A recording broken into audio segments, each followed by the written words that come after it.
Vamos para mais um daqueles vídeos em que eu não sei por onde começar. Tem muita coisa para a gente falar da noite de ontem no Maracanã. Uma noite ruim, uma noite vexatória para o futebol brasileiro, um pouco para o nosso país, para a nossa cidade do Rio de Janeiro, que é um dos cartões postais do país. Muita coisa mesmo para a gente falar. O trabalho do Fernando Diniz, o saldo desses 6 jogos, ele é indefensável, mas a culpa não é só dele. O buraco é bem mais embaixo. E é disso que vamos falar no vídeo desta quarta-feira. Deixa o seu like, se inscreva, ative o sininho, rumo a 140 mil inscritos. Vasco e Cruzeiro, jogo importantíssimo, Cruzeiro e Vasco. Os palpites aí na tela. Para mim, um jogo para empate hoje, desse duelo de desespero contra o rebaixamento. O Aposta Ganha fazendo os cálculos, as cotações aí para você de toda essa rodada. Esse meio de semana nós vamos ter aí jogos adiados e muito importantes entre hoje e amanhã, sendo pagos. Aí a tabela vai ficar igual, vai ficar bonitinha para todo mundo.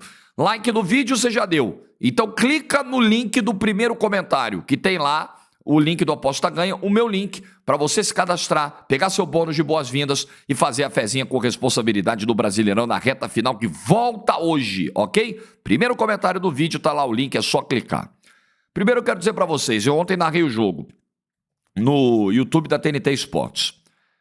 Eu saí irritado com os minutos finais, com um lance específico do minuto final, que ele me provocou uma irritação muito semelhante à da semana passada do jogo contra a Colômbia em Barranquilha. O Brasil tem jogadores, e por isso que eu digo que o buraco é mais embaixo. Nós vamos fazer muitas críticas ao trabalho do Diniz aqui, evidente. Mas o Brasil tem jogadores que não percebem, que não despertam para um negócio que é muito importante no futebol, na vida, que é senso de urgência. Então repare, último minuto do jogo, você tem uma falta no campo de defesa. Uma falta em cima do Nino. O que te resta, faltando 30 segundos para acabar o jogo? Pegar a bola o mais rapidamente possível. Faltam 30 segundos. Não tem muita estratégia mais, não tem tática. A coisa tá indo no... Então você pega essa bola, pega o raio, o diabo dessa bola e manda para bem longe. E manda essa bola para dentro da área. E vai pro Deus, pro seja o que Deus quiser, pro Bumba Meu Boi, pro Chuveirinho, pro nome que você quiser dar.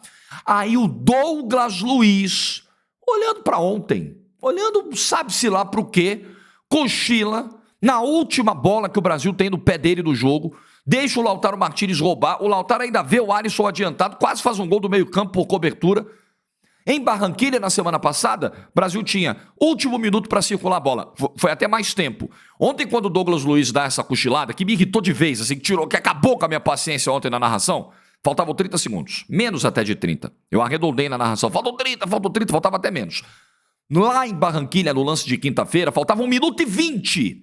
E o Brasil pegou essa bola na intermediária, ali na altura do círculo central, durante 1 minuto e 20, precisando de um gol para empatar. Precisando mandar a bola para a área, precisando tentar uma finalização da entrada da área, um chute desesperado, porque não tinha muito tempo para tentar algo estruturado. Faltando 1 minuto e 20, o Brasil começa a pegar a bola na intermediária e ele vai, para um lado, para o outro, de um lado para o outro, sem o mínimo de objetividade, de repertório, mas especialmente sem o mínimo de senso de urgência. E aí eu acho que a discussão sobre safra, eu tenho muita resistência a fazer essa discussão, a entrar nesse debate, porque eu ainda tenho... Eu ainda não consigo aceitar a ideia de que uma seleção formada por jogadores titulares nas principais ligas do mundo seja uma seleção de qualidade insuficiente. Essa ideia, para mim, ela não casa. Eu tenho resistência. Mas uma coisa eu preciso dizer. Às vezes falta personalidade para o jogador da seleção brasileira. Porra, vamos resolver isso aqui. Pô, vamos tentar algo diferente. Vamos para cima, vamos fazer uma abafa, vamos fazer uma pressão final. Jorge, tá faltando só isso? Não, tá faltando tanta coisa, eu vou falar no vídeo.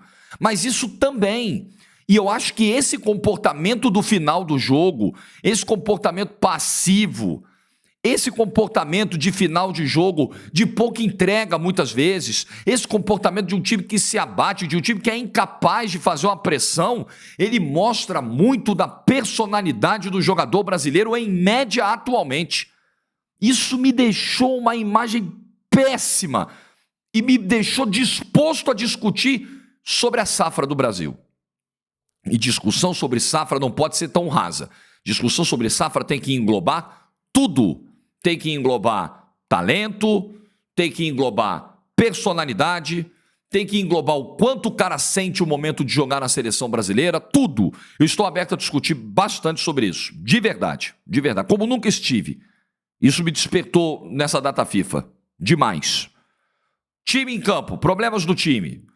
O Brasil ontem, no primeiro tempo, cometeu 16 faltas. Quem reclama do acréscimo de 3 minutos que o árbitro deu no primeiro tempo, é verdade, ele ajudou o Brasil. Ele não deu o tempo devido a mais, tempo que foi comido pelas faltas do Brasil. Aliás, falando nessas faltas, o Brasil poderia ter tido o Gabriel Jesus expulso no primeiro tempo, com 5 minutos de jogo, com uma mãozada que deu na mão do Rodrigo Depou. Não me parece que o comportamento do Brasil no primeiro tempo, especialmente, um time nervoso, um time, por vezes, violento não é muito termo, porque não foram entradas para quebrar os argentinos, mas um time que baseou a sua estratégia em picotar o jogo, fazendo faltas sucessivas no adversário. Esse Brasil, por vezes demonstrando nervosismo, demonstrando até uma certa irritação, não me parece que o gatilho para isso tenha sido a confusão na arquibancada. Até porque essa confusão envolveu os argentinos. Quem deveria estar irritado com o que aconteceu foram os argentinos, porque a porrada comeu em cima dos argentinos, tanto que os jogadores foram lá para ver o que a polícia estava fazendo, foram lá ver de perto, para ver a confusão, voltaram para o vestiário, chegaram a ameaçar não jogar, se ficar assim não vai ter jogo. Então não dá para ficar colocando a culpa, porque a desestabilização, se provocada em algum jogador, foi no argentino e não no brasileiro, pela confusão antes do jogo. O que me pareceu é que o Brasil, ou a estratégia era essa do Fernando Diniz, ou o Brasil, por entender estar no momento inferior, com limitações para segurar a boa qualidade técnica da Argentina, falou, é isso, nós vamos fazer isso. Nós vamos parar o jogo na falta, nós vamos equilibrar o jogo na falta. Seja o que for, é lamentável. Estamos falando da seleção brasileira. A seleção brasileira se comportou ontem como seleções de baixo nível da América do Sul sempre se comportaram contra o Brasil.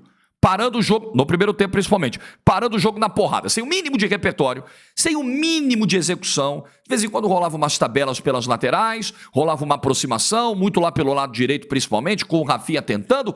Pouco, demais, pouquíssimo. Lembra de alguma defesa difícil do Dibu Martínez? Uma chance clara. O Brasil teve chance clara com o Martinelli aos 12 do segundo tempo. Teve aquela bola longa também do Bruno Guimarães, acho que pro Rafinha, na linha de fundo. No primeiro tempo, o Brasil só fez falta. A única coisa que o Brasil fez no primeiro tempo foi dar porrada. Foi parar o jogo da Argentina com falta. Cair na pilha do Depou. E o Depou lá, desfilando no meio-campo. Dando o ritmo do jogo no meio-campo. Paupérrimo de ideias o Brasil. E aí, é pior ainda do que ter uma ideia ruim, de você ter a pobreza de uma ideia ruim e de uma execução ruim em cima dessa ideia, enfim, é pior. O Brasil não tem ideia. Você não sabe, a não ser no jogo contra a Bolívia, que aí, de novo, vamos fazer todas as ressalvas, porque a Bolívia é uma das piores seleções do mundo hoje, do mundo. Então a gente tem que fazer as ressalvas. Mas ali contra a Bolívia você via aproximação, troca de posição, envolvimento do adversário. Tudo isso. Apesar disso, o Brasil conseguiu tomar um gol da Bolívia. Dentro de casa. Uma das piores seleções do mundo fez gol do Brasil. Mas o Brasil goleou, diluiu. Você não vê, a não ser em alguns momentos, como contra uma das piores seleções do mundo, uma ideia clara, o que o Brasil pretende fazer. Mas aí nós temos que colocar, quando dizemos que o buraco é mais embaixo, temos que colocar todos os pinguinhos nos is aí. Quando você perde 1 ano e meio de trabalho, 1 ano, né? 1 ano, que é o período da saída do Tite depois da Copa do Mundo, sendo que o Tite já tinha avisado mais de 1 ano antes da Copa do Mundo que não ficaria na seleção brasileira. Quando você perde o tempo que a seleção perdeu com o Ramon, por exemplo, de interino, quando você traz um técnico como o Fernando Diniz, sem saber se ele fica 1 ano, se ele fica 2, se ele fica 3, não tem como desenvolver o trabalho, não tem como desenvolver uma ideia de jogo. É impossível, porque a CBF deu as condições para isso. Tudo que acontece agora tem como raiz a negligência da Confederação Brasileira de Futebol na sucessão do Tite, na definição de um novo projeto. Porque o grande projeto que a gente sabe que a CBF faz não é futebol. O projeto da CBF é um projeto político, é um projeto de poder. Todos os que passaram pela CBF, todos, desde que eu acompanho futebol, desde que eu acompanho a CBF, nunca tiveram futebol como prioridade. Nunca. E em alguns casos ainda pior, nunca sequer entenderam alguma coisa, alguma sombra de futebol. Então a CBF empurrou com a barriga, a CBF negligenciou, a CBF achou que tudo se resolveria com um passe de mágica, porque a CBF deve ter pensado o seguinte: quando o Brasil faz a eliminatória que faz na mão do Tite e chega como um dos favoritos ao Catar, beleza, depois que o Tite foi embora tá tudo bem, o trabalho tá feito, o time é bom, a molecada é boa, é talentosa, os caras jogam no Real Madrid, no Barcelona, no Arsenal, os caras vão resolver, o Neymar vai carregar o piano, não precisa ter pressa. Não, o Tite deixou a casa arrumada. Treinador, talvez deve ter pensado algum lá, gênio, profundo conhecedor de futebol. Treinador não ganha jogo assim, treinador não é tão importante assim. Bota o Ramon e vai levando, pega um interino e vai levando. E aí deu no que deu. Então hoje a gente tem um treinador, o Diniz sabe exatamente o que ele quer, assim, o que ele precisa fazer. Porque uma coisa é, você chega para conduzir um trabalho de 3 anos. Cara, é você para a Copa de 2026. Jorge, que diferença faz o cara saber se ele vai ficar até 2026 ou não? Muita. Porque sabendo que ele vai ficar 3 anos, as decisões que ele toma têm um outro tipo de destino. Tem um outro objetivo além de ganhar cada jogo. Eu preciso, já que eu ficarei até 2026, eu vou preparar essa seleção para 2026, então eu vou tomar com toda a calma as decisões de uma transição, as decisões que são necessárias numa transição de trabalho. Eu vou começar essa construção tijolinho por tijolinho. Mas ele não sabe, ele não tem a menor ideia. O contrato tem 1 ano, né? O contrato foi feito para isso. Mas ninguém sabe se o Ancelotti vai chegar ou não. Não se tem um norte. Vamos trabalhar. Então, a ideia que a CBF deu foi a seguinte: Diniz, vai levando. Vai tocando aí, cara, vai ganhando jogos aí, vai administrando com o Fluminense. E aí você sabe o que dá? Na hora que ele vai montar a lista para essa data FIFA, ele não consegue observar nada do que está acontecendo nas ligas europeias, porque ele está mergulhado no estudo do Boca para a final da Libertadores. E aí sai essa lista desastrosa. Essa lista com alguns pontos ok e com alguns desastres, como, por exemplo, não ter um lateral direito reserva no banco. Por uma decisão estapafúrdia do Diniz, que talvez não tenha conseguido refletir profundamente o erro cometido na elaboração dessa lista. Esse erro e alguns outros. Mas essa foi a escolha da CBF, a escolha de um jeitinho. Então o buraco é muito mais embaixo. É a CBF que foi negligente, é um treinador que não sabe o que quer para a seleção brasileira, que toma decisões terríveis, e jogadores que rendem mal e alguns sem o mínimo de personalidade para encarar um momento de crise na seleção brasileira. Junta tudo isso, temos esse caldo maravilhoso, que resulta na primeira derrota da seleção brasileira em casa na história das eliminatórias e a terceira derrota seguida, algo que nunca tinha acontecido nas eliminatórias para a Copa do Mundo. Se tem 5 vagas para a Copa ainda e não 7, o Brasil está na merda. Alguém tem alguma dúvida disso? Jorge, já vimos o Brasil ficar na merda tantas vezes e classificar. Então é isso. Então a gente vai levando. Eu não me lembro do Brasil ter ficado nessa situação deplorável de tabela de eliminatórias com uma geração na qual a gente confia tão pouco. Já tivemos outras, muito criticadas, né, apedrejadas e que depois receberam o devido reconhecimento. Tardio, porém merecido reconhecimento. Mas essa é pouco confiável. Infelizmente. Diniz sofreu com lesões, sejamos justos. Ele perdeu uma porrada de lateral na data FIFA passada, ele perdeu o Neymar, ele perdeu o Vinícius Júnior, ele nasceu o Casimiro. Verdade. Mas algumas decisões tomadas pelo técnico da seleção brasileira são incompreensíveis. Como, por exemplo, não levar um lateral direito reserva, como, por exemplo, chamar um jogador machucado que só pôde entrar em campo em 1 dos 2 jogos, um cara que não treinava com bola desde o dia 24 de outubro. E a seleção brasileira achou por bem fazer isso, achou interessante. Como, por exemplo, não convocar alguém depois que ele perde um jogador machucado no meio da data FIFA. Por qual motivo? Na data FIFA passada ele convocou, na data FIFA de agora ele não achou necessário. Sendo que ele tem à disposição, ele tem a prerrogativa de fazer esse tipo de convocação. Simplesmente não dá para entender as ideias do Fernando Diniz. Simplesmente não dá para entender porque depois de tomar o gol do Otamendi ontem, o 6º gol em bola aérea de 7 que o Brasil tomou, 6 em 7. E o Diniz não conseguiu corrigir o problema da bola aérea do Brasil. Ele tem pouco tempo para trabalhar, é verdade. Em pouco tempo de trabalho, numa seleção que está em crise, que está perdendo, que está sem confiança, você tem que apagar incêndios. Você não tem que tentar algo mirabolante taticamente. Você tem que apagar incêndios, você tem que fazer os jogadores jogarem dentro das suas respectivas funções. Você tem que elaborar o plano mais simples e eficiente possível, porque você tem 7 dias para 2 jogos. Mas não, o Diniz prefere colocar, por exemplo, o Martinelli de volante contra a Colômbia. E aí você não consegue enxergar o que é primordial nesse momento. E o Brasil toma 6 gols de bola aérea, em 7 gols tomados. Mais do que a eliminatória passada inteira.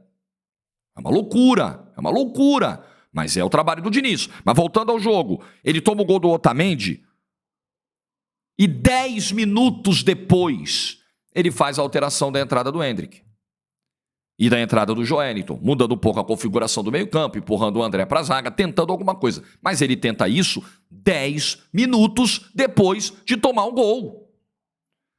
A demora do Diniz em tomar decisões nessa data FIFA, o vídeo do jogo contra a Colômbia disse exatamente isso, a demora do Diniz para socorrer o time, o treinador está lá para isso. Ontem ele conversou, o Rodrigo Fragoso informou isso, o repórter da TNT Esportes, longamente, separadamente, com Joelinton e Endrick. Ficou claro que os dois entrariam no jogo. Mas por que os dois entraram apenas 10 minutos depois do gol do Otamendi? Por que demorar 10 minutos para corrigir? Por que demorar 10 minutos para socorrer o time? E olha que o time, de fato, estava vivendo um bom momento do jogo. Dentro do caos que tinha sido o primeiro tempo. Um bom momento do jogo até tomar o gol do Otamendi. Mas é hora de você tentar alguma coisa nova. E o Diniz faz isso 10 minutos depois de tomar o gol do Otamendi. E aí o seu Joelinton também não ajuda em nada. Acho que o lance do Gabriel Jesus era um lance muito mais para vermelho que o lance do Joelinton. Mas convenhamos, o Joelinton larga a bola tá ali. O Joelinton, ele vira de costas para a bola, ele abandona a bola para empurrar o Depou que estava segurando o braço dele. Ele cai na pilha do Depou. Malandro, Depou, malandro, vou irritar esse cara aqui. Vou ficar segurando o braço dele, ele vai ficar puto, vai me dar uma mãozada. Foi exatamente o que aconteceu. O Depou tomou 3 mãozadas no primeiro tempo e o Brasil 2 no primeiro tempo e 1 no segundo. 3 no jogo. Tinha tomado 2 mãozadas, quase tinha cavado. Cavado não é o termo, mas em cima dele quase tinha saído a expulsão do Gabriel Jesus no primeiro tempo e os jogadores da seleção brasileira não perceberam. Porque nessa coisa da personalidade, o jogador atual da seleção brasileira, ele não entende a temperatura do jogo. Ele não consegue ler o jogo mental que o adversário está fazendo em cima dele. E aí o seu Joelinton faz o que fez. Tendo que dar graças a Deus do Gabriel Jesus não ter sido expulso por uma mãozada no Depou, o Joelinton vai lá e faz quase a mesma coisa que o Gabriel Jesus fez. Aí fica difícil. Aí realmente fica difícil. Aí aos 37, quando o Brasil ainda teria, a partir dos 37, ele teria mais 8 de acréscimo, 8 de regulamentar e depois teve 6 de acréscimo, então o Brasil teria 14 minutos no 11 contra 11 para tentar o empate, o Joelinton manda tudo para casa do cacete. Ah, beleza, expulso. Porque não existe o mínimo de cabeça, controle emocional, jogo mental. O adversário entra na mente do jogador brasileiro mole, facilmente, tranquilamente. E nós precisamos falar muito sobre preparo psicológico do atleta brasileiro de uma maneira geral. É preocupante demais o futuro da seleção brasileira porque você não vislumbra muita possibilidade de melhora, a não ser que chegue um treinador com muita bagagem, com muito respeito, com ótimas ideias para fazer esse time jogar melhor. Eu acho que esse time pode jogar melhor. E aí, voltando ao ponto da safra para a gente fechar o vídeo. Eu acho que esse time pode jogar melhor, principalmente se estiver completo. Se estiver com o Vinícius Júnior em forma, se estiver com o Casemiro vivendo a melhor fase, se o Neymar, depois de 1 ano de lesão, né, que vai ser mais ou menos o período da recuperação, voltar bem, porque é a referência técnica, é a nossa reserva de talento. Eu acho, mas eu começo a me questionar se é possível fazer muito mais. Começo a me questionar se a gente vai conseguir repetir a performance com o Tite na última eliminatória. começo de fato a me questionar se o trabalho do Tite não foi algo extremamente fora da curva e, na média, os jogadores da seleção brasileira não possam oferecer muito mais do que estão oferecendo agora. Eu me questiono, mas isso não está aqui tirando a responsabilidade do treinador e nem da CBF. Treinador ganha jogo, sim. Treinador é peça fundamental, é peça-chave, sim. E o Fernando Diniz foi um dos piores nesse mar de ruindade da seleção brasileira nas últimas 2 datas FIFA. Talvez o Diniz tenha sido um grande exemplo disso. O que mais se destacou negativamente, o que mais cometeu erros e o que mais influenciou naquilo que a gente viu dentro de campo na seleção brasileira. A performance do Brasil é inaceitável, ela chega a ser irritante em alguns momentos, ela é paupérrima.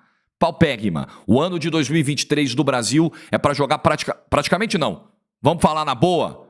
Pegando lá o que foi com o Ramon, perder para Marrocos. O ano do Brasil é para jogar na lata do lixo. Tem nada para se aproveitar do ano da seleção brasileira. Nada. Zero. Zero. Tá bom? Legado, né? Construção para 2026. Vamos pegar alguma coisa de positivo. Não, isso aqui foi bom. Nada. Não teve nada de bom no ano de 2023 da seleção brasileira. Ninguém acertou. A CBF errou, o Diniz errou, os jogadores erraram. Ninguém. Não tem nada, gente. Não tem nada. E ainda estamos expostos ao ridículo da possibilidade de tomar um não do Ancelotti. Do Brasil ter achado que ia casar com o Ancelotti só estava fazendo uma paquera, um flertezinho, pegando o número do Zap e o Brasil passar essa vergonha. E ser zoado por todo mundo, ia lá, caraca, olha aí, o cara não ficou contigo não. Ficou com o Real Madrid. Tu tava achando o quê? Que ia casar? Ainda corremos o risco de pagar esse mico mundial, de submeter a principal marca de seleções do mundo a essa vergonha. Ainda pode acontecer. É um Brasil perdido. A principal seleção do mundo perdida. Não sabe o que quer. Tenho que falar da confusão para fechar o vídeo. O que eu vi? Eu tava narrando o jogo pela TV do estúdio em São Paulo. Então eu tinha a mesma imagem que você tinha em casa. E os relatos dos nossos repórteres que estavam lá, o Rodrigo Fragoso e a Aline Nastari. No intervalo do jogo, a transmissão fez uma edição mostrando uma sequência de imagens, uma narração do que aconteceu em forma de imagem, né? Descrevendo na sequência de imagens o que teria sido aquela treta. Primeira imagem da sequência. Uma trocação de porrada entre torcedor do Brasil e torcedor da Argentina. Eles estavam irresponsavelmente juntos no setor sul. Alguém tem que se responsabilizar. É engraçado. A polícia militar, que eu defendo tantas vezes aqui, o policial que é sacaneado, que é mal preparado, que é exposto a condições extremas, que ganha mal, que tem meio segundo para decidir, para tomar uma decisão numa operação, para preservar a própria vida e para preservar a vida de inocentes. O trabalho do policial é foda, é dificílimo. E muitas vezes o cara aqui é crucificado, fazendo muito, botando a cara dele para proteger a gente, de bandido, de vagabundo, de ladrão, ok? Então, nunca aqui quem acompanha esse canal vai poder me acusar como um cara que persegue ou que defende o fim da polícia, porque eu não sou esse tipo de gente. Eu não tô nessa caixa ideológica aí. Eu não sou. Então, meu julgamento aqui, ele é totalmente isento de paixão ideológica aqui, sobre o que aconteceu ontem. Então, preciso fazer esse disclaimer. Infelizmente, a gente precisa desenhar para as pessoas o que pensa, porque as pessoas ficam te rotulando e tal. Então, vamos lá. A polícia militar é responsável pela garantia da segurança do jogo de futebol. A polícia militar, ela tem muitas vezes o poder... ela tem o poder de veto. Ela chega para o organizador do campeonato e fala assim, não pode ter esse jogo no dia tal, porque tem outro jogo no dia tal, porque vai acontecer confusão. Não pode ter 2 torcidas dentro do estádio, porque senão vai dar confusão. Se torcida A ficar próxima da torcida B, vai dar confusão. Não pode, tem que separar, tem que fazer e tal. A polícia militar tem essa palavra ativa, importante. Todos, organizadores e polícia militar, acharam uma boa ideia no setor sul ontem misturar argentino com brasileiro, sem sequer um cordão de separação. Todo mundo achou isso uma ótima ideia. Não vai dar certo, viu, gente? Tivemos aqui há menos de 20 dias, quando argentinos e brasileiros se enfrentaram em Copacabana, nós tivemos ali um episódio nada grave, foi muito tranquilo. A porrada comeu no meio da praia, arrastão, pau quebrando, gente roubada, gente assaltada, gente machucada, mas tranquilo. Deixar do Brasil e Argentina os caras juntos? Não, é de boa, aquilo ali foi isolado. Quem foi o gênio dessa ideia? Eu gostaria de saber.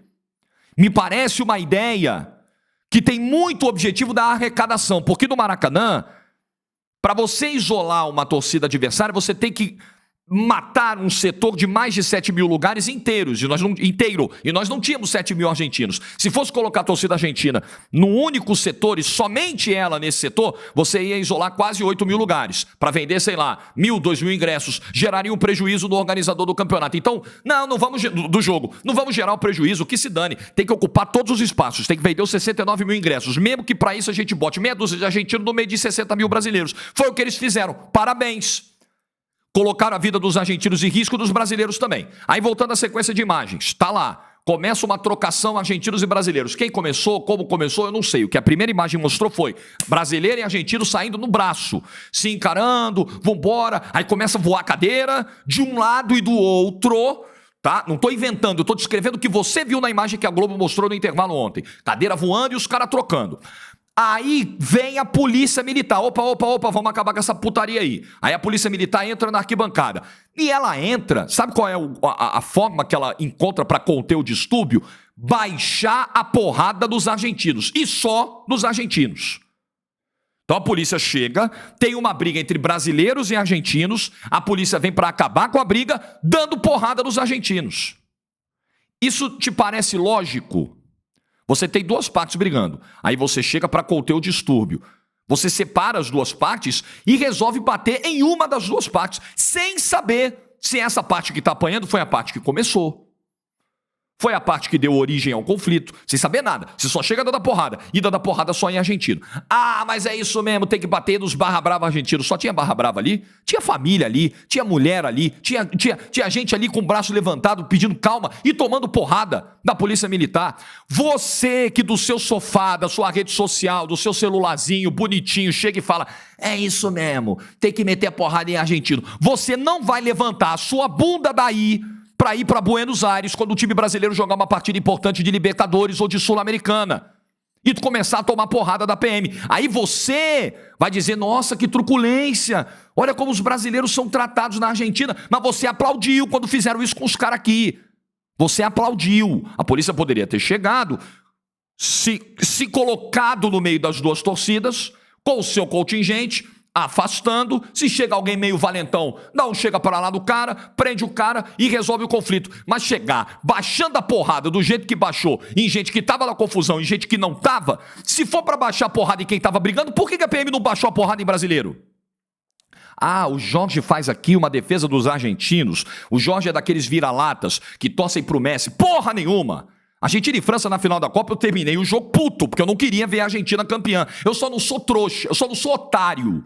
Eu só não sou otário de achar que eu tenho que defender cegamente um lado ou outro. Para mim não importa. Fez cagada, tá do meu lado, não tá do meu lado, não importa. É o justo. Eu não posso achar normal um dia que a polícia argentina, no meio de uma briga entre brasileiros e argentinos, resolva só bater em brasileiro. Lá em Buenos Aires, você vai aplaudir isso? Você vai achar legal? A partir de agora se criaram as condições para uma tragédia. Quando o Brasil for à Argentina. Quando a seleção brasileira jogar lá, quando o Corinthians jogar lá, quando o Grêmio jogar lá, vai dar merda. Vocês têm alguma dúvida que vai dar? Porque se criou a condição, porque fica papagaio em rede social, trouxa em rede social, falando, é isso mesmo, tem que meter a porrada nos argentinos, argentino não presta, xenofobia pura, burrice, cegueira, imbecilidade, culto a selvageria, porque aqui se cultua a selvageria, aqui se cultura a burrice, aqui se cultura a jumentice, aqui se cultura a falta de gentileza, se cultua tudo. Aqui se cultua a ignorância de dizer, não, quando o brasileiro vai pra Argentina ele sofre. Sofre aonde? Vocês estão malucos? Uma coisa é o ambiente do futebol, que é hostil, que é inseguro, infelizmente. Agora, ficar vendendo para justificar porradaria injustificada da polícia militar ontem, ficar defendendo que, não, todo mundo que vai para lá é humilhado, vocês não sabem do que estão falando. Vocês vivem numa porra de uma bolhazinha de Twitter, vocês não é o público todo do canal, vocês sabem para que eu estou falando. Quem sabe está recebendo um recado muito bonitinho, endereçadinho, bonitinho, com CEP e endereço completo. Vocês vivem numa porra de uma bolha de Twitter e acham que isso aqui é a vida. E a vida não é isso aqui não, cara. A vida é muito mais do que isso. A vida real sai do sofá, sai da porra da tela do celular. A vida não é isso. O que foi feito ontem está errado. O que foi feito ontem não faz sentido. Conter distúrbio desse jeito não é a lógica, não pode ser a lógica.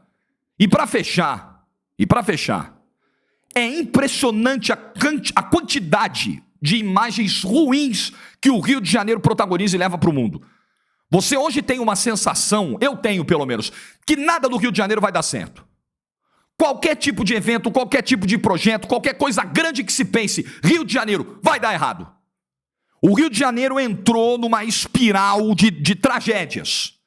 Tudo do Rio de Janeiro parece que foi feito para dar errado, para fracassar. É um cartão postal, tem um povo maravilhoso, é uma cidade linda. Não tem cidade do Brasil mais bonita que o Rio de Janeiro. Não tem, pode esquecer. E aqui está falando um carioca apaixonado por São Paulo, que adora onde vive, que quer viver aqui até o último dia da vida, que tem muita alegria de poder viver com os filhos aqui, de criar os filhos aqui, uma cidade que é problemática demais. Mas eu também não sou idiota. Eu não sou idiota. Não existe lugar bonito como o Rio de Janeiro. Não existe cartão postal no Brasil como o Rio de Janeiro. Mas não existe cidade que hoje produza tantas imagens ruins como o Rio de Janeiro. Uma cidade que se mostre incapaz, tão profundamente, de receber qualquer tipo de grande evento como o Rio de Janeiro. E vimos ontem, mais uma vez.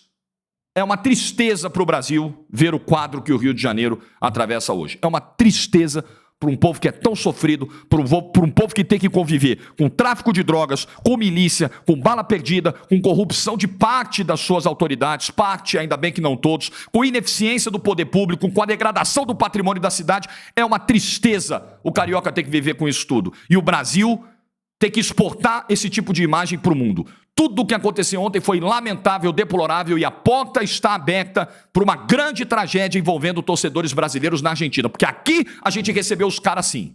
E aí a gente vai achar normal. O que aconteceu em Copacabana no dia 2 de novembro, a culpa foi de quem? Eu quero que vocês me digam assim, os barra bravas, eles nem tinham chegado. Começou a se vender uma notícia falsa, uma versão falsa na internet, um apoio à selvageria, baseado numa premissa falsa de que não, eram os barra bravas, eles têm que apanhar. Eles nem tinham chegado. Torcedor comum, torcedor com criança, com família, sendo roubado, sendo assaltado, e gente batendo palma na rede social. A polícia chega ontem, contém o distúrbio da maneira que conteve, e torcedor batendo palma na rede social. Torcedor otário, que não sabe o que é o mundo, que não sabe o que é a vida, que não sabe o que é a vida em sociedade e que acha que selvageria justifica tudo. E eu não vivo no mundo da selvageria. E eu aponto o dedo na cara de selvagem, eu aponto o dedo na cara de idiota, eu aponto o dedo na cara de quem defende violência, porque violência não é o caminho. Nunca foi. Contra você, contra quem você gosta, contra quem você não gosta, violência não é o caminho. E aqui está alguém que sempre defendeu os policiais neste Brasil, que sempre se posicionou contra o julgamento maldoso feito contra os bons policiais, mas me desculpa, o que a Polícia Militar do Rio de Janeiro fez ontem, eu não consigo defender, eu não consigo achar lógica nisso. Como um cidadão, não tô aqui fazendo programa de segurança, eu não sou especialista nisso, eu não estudei para isso, eu sou um cidadão que paga imposto, e que aliás ajuda, e pagou muito imposto ao longo de 30 anos para sustentar o Maracanã, para sustentar aquele equipamento que é público. Eu sou um cidadão apenas. Como cidadão, eu não posso normalizar o que eu vi ontem. De jeito nenhum. Eu não posso aplaudir o que eu vi ontem. Aplaudir o que a gente viu ontem é coisa de otário de rede social. Otário que acha que a vida é o Twitter. Não é não. Like no vídeo se você ficou até o final. Juízo e tchau.